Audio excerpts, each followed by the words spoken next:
right, so what do you eat for breakfast? When do you eat breakfast? What do you eat for breakfast? What about lunch?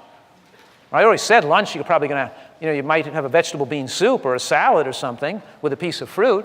And dinner's maybe some cooked vegetable dish, usually with some kind of, maybe, with something, a piece of corn or a piece of some millet or something. But breakfast might be just fresh fruit, or it might be a smoothie, or it might be steel-cut oats with some berries. What I usually eat for breakfast is I'll take some of that raw, familiar, unsweetened cereal, only like 3 or 4 tablespoons in a bowl, or I'll take a little bit of steel-cut oats in a bowl, just a little bit, because I only put a little bit because I want to put in my tablespoon of flax seeds, and my heaping tablespoon of chia seeds, and my 2 tablespoons of hemp seeds.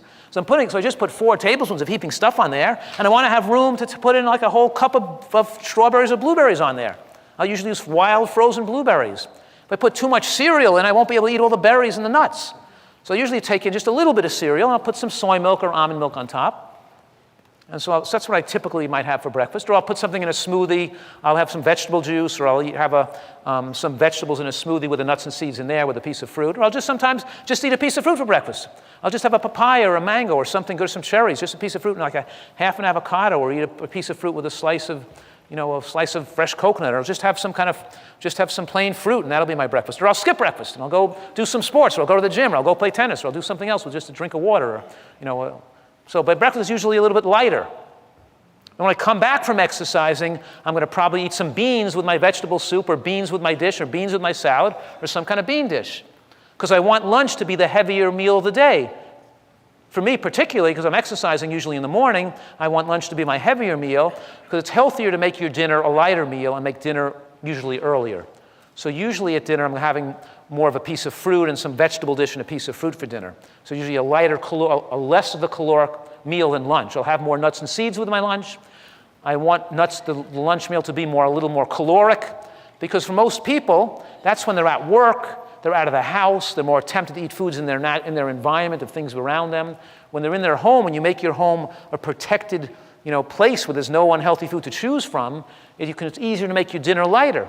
Some nights I'm going to bed at night, around 10 or 11 o'clock at night, and I didn't eat enough for dinner. Because by 10:30, 11 o'clock at night, I'm starting to feel hungry again, real hunger. I don't go down and eat, I just go to bed. Because I know that going to bed a little bit hungry is a lifespan-enhancing technique, because I extended the period of time which I'm not eating.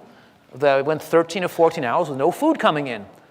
There was a recent study that took women with breast cancer, and they had them not eat dinner earlier, so they had a 13-hour window of not eating, compared to another group of women with breast cancer who ate the same amount of calories, same foods, but were allowed to eat dinner later.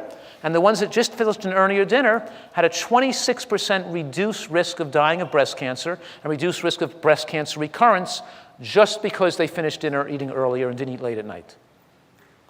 Tremendous power just to eat. It's not just what you eat, it's when you eat too. And of course, the most important recipe is to make delicious salad dressings, because you're eating a lot of salad. Because I want everybody to eat a salad every day, and making a delicious salad dressing is going to make you really enjoy that salad. This week I had a tomato mustard dressing, I had a pistachio mustard dressing, I had a Russian fig dressing, and here's one of my dressings I keep all the time in my refrigerator, is I make a garlic nutter that I can now mutate into various dressings. By just adding some basil into it. I just add some basil, and I turned it into a pesto by adding some basil and or one raw garlic and squeeze a lemon, and I had a pesto dressing or a pesto sauce for a sandwich. So essentially, roast the garlic in your oven. And you can roast in the toaster oven or the regular oven. I usually at 300 for 20 minutes. Take the whole bulb of garlic. You can buy the cloves that are already taken out of the bowl, but usually I take the whole bulb, don't take the paper off, just the whole thing, put it in the oven as is. And once it's roasted and gets crinkly and soft, you can feel it, a little bit of mushy, then I'll take it and cut the root off, and I can squeeze it out, and the soft cooked garlic will pop right out. It's really cool to watch things pop right out. It's like a baby popping out. It's like fun to watch, fun to... But anyway, so you squeezed out this garlic, they all popped right out, and now you can mix it by blending in the blender. with a little hemp seeds or cashews, right, or walnuts, a little non-dairy milk, a little soy milk, with a little bit of nutritional yeast, and you have this garlic nutter, which is a mix between garlic and the nuts. A garlic nutter spread. It's very tasty.